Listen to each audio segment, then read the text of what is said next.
બ્રહ્માસ્ત્રનો પ્રયોગ કર્યો, એ બ્રહ્માસ્ત્ર પાછું વાળવાની પદ્ધતિ અર્જુન પણ જાણતા હતા, પણ અર્જુન પાસે ન ગઈ, ઉત્તરા દોડીને કૃષ્ણ પાસે ગઈ. શા માટે ઉત્તરા ગઈ? કે એને બરાબર ખબર હતી કે કૃષ્ણ બ્રહ્મ છે, એટલે એની પાસે ગઈ દોડી. વારંવાર કૃષ્ણ બ્રહ્મ છે, બ્રહ્મ છે, માતા પિતાની ચર્ચા એને ગર્ભમાં સાંભળી.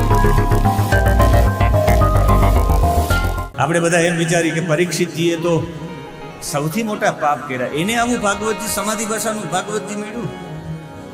પણ સાચું હું આપને કહું તો પરીક્ષિતનો જોવાનો દ્રષ્ટિકોણ સ્કંદ પુરાણમાં જવું પડે તો પરીક્ષિતને સમજી શકે.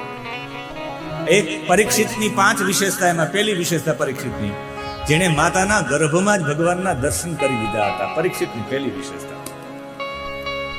પરીક્ષિતની બીજી વિશેષતા, એના માતા પિતાએ સતત એ ગર્ભમાં હતો ત્યારે એના માતા પિતાએ કૃષ્ણની જ ચર્ચા કરી છે, ખાલી જોયા છે એમ નહીં, સતત એને કૃષ્ણની વાતો સાંભળ. કારણ કે અભિમન્યુ છે એ 13 વર્ષ સુધી પાંડવો વનવાસમાં ગયા, ત્યારે 13 વર્ષ સુધી અભિમન્યુ મામાના ઘરે જ મોટો થયો કૃષ્ણ સાથે.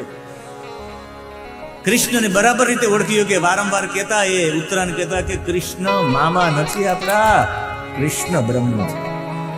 એટલે ઉત્તરા કોઈ પાસે દોડીને ન જાય, અર્જુન પાસે પણ જઈ શકતી હતી. બ્રહ્માસ્ત્રનો પ્રયોગ કર્યો, એ બ્રહ્માસ્ત્ર પાછું વાળવાની પદ્ધતિ અર્જુન પણ જાણતા હતા, પણ અર્જુન પાસે ન ગઈ, ઉત્તરા દોડીને કૃષ્ણ પાસે ગઈ. શા માટે ઉત્તરા ગઈ? કે એને બરાબર ખબર હતી કે કૃષ્ણ બ્રહ્મ છે, એટલે એની પાસે ગઈ દોડીને.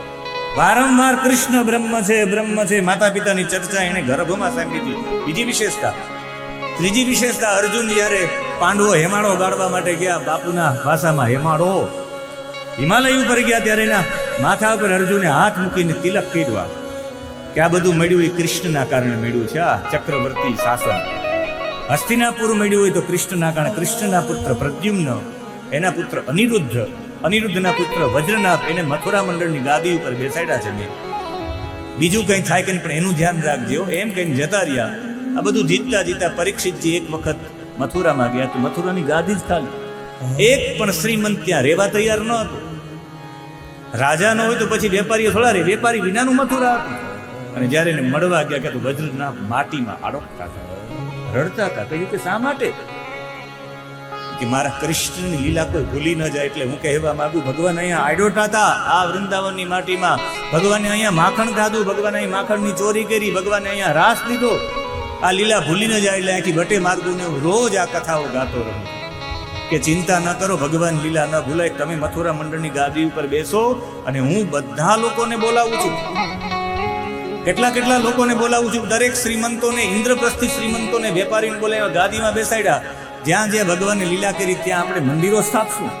ગોવિંદ દેવનું મંદિર પરીક્ષિતે બંધાવ્યું, હરિદેવનું મંદિર પરીક્ષિતે બંધાવ્યું, ગોવર્ધન, દીર્ઘપુર, મથુરા, નંદગાંવ, બરસાના, ગોકુળમાં જેટલા મંદિર છે બધા પરીક્ષિતે બંધાવ્યા. અરે જવા દો, દ્વારકાનું મંદિર પણ પરીક્ષિત તે જ બંધાયું છે, નામ ખાલી વજ્રનાથનું છે, બાકી દ્રવ્ય બધું એને લગાડ્યું. ભગવાનની સ્મૃતિ ભૂલાય નહીં એના માટે સતત પ્રયત્ન કર્યો. આ ત્રીજો ગુણ પરીક્ષિતનો, એટલે પરીક્ષિત સાંભળવા માટે લાયક છે. અને ચોથો, જ્યાં પણ પરીક્ષિત જાતો દિગ્વિજય કરવા, ત્યાં બધી જગ્યાએ એક જ સમાચાર સંભળાય, ઓહો તમે પાંડવોના વંશજ. જે પાંડવો સાથે કૃષ્ણે આ કર્યું, કૃષ્ણે આ કર્યું, કૃષ્ણે આ કર્યું, અલગ અલગ વાતો અલગ જગ્યાએ સંભળાય. અંદર મનોમન હતું કે એક વખત આ શરીર છૂટે એ પેલા કૃષ્ણની આખી વાતો સાંભળવા માંગુ, કૃષ્ણની આખી લીલા સાંભળવા માંગુ છું. કોઈ એવો વિરલો પુરુષ મળી જાય જે મને કૃષ્ણની આખી કથા સંભળાવે. કૃષ્ણની કથા સાંભળવાની અભિપ્સા, આ ચોથું કારણ, એટલે એને ભાગવતજી મળ્યું. અને પાંચમું અને છેલ્લું કારણ આપણે કહી દઉં કે એને ભાગવતજી એવા માટે મળ્યું કે મરવાનો શ્રાપ એને મળી ગયો પછી એને બીજું કંઈ નહીં, એને ઋષિ મુનિઓની વચ્ચે જઈ અને સહજ રીતે પોતાનો સ્વીકાર કરી લીધો. સહજ રીતે હું એટલો પાપી છું, મેં એટલો મોટો દોષ કર્યો, એક ઋષિના ગળામાં એટલો મોટો અપરાધ કર્યો, મને આવો શ્રાપ મળ્યો છે. હવે મારી ઈચ્છા એ છે કે હવે મારે શું કરવું જોઈએ? મને નહીં, મરનાર, જેનું મૃત્યુ જેનું નજીક આવ્યું હોય એને શું કરવું જોઈએ?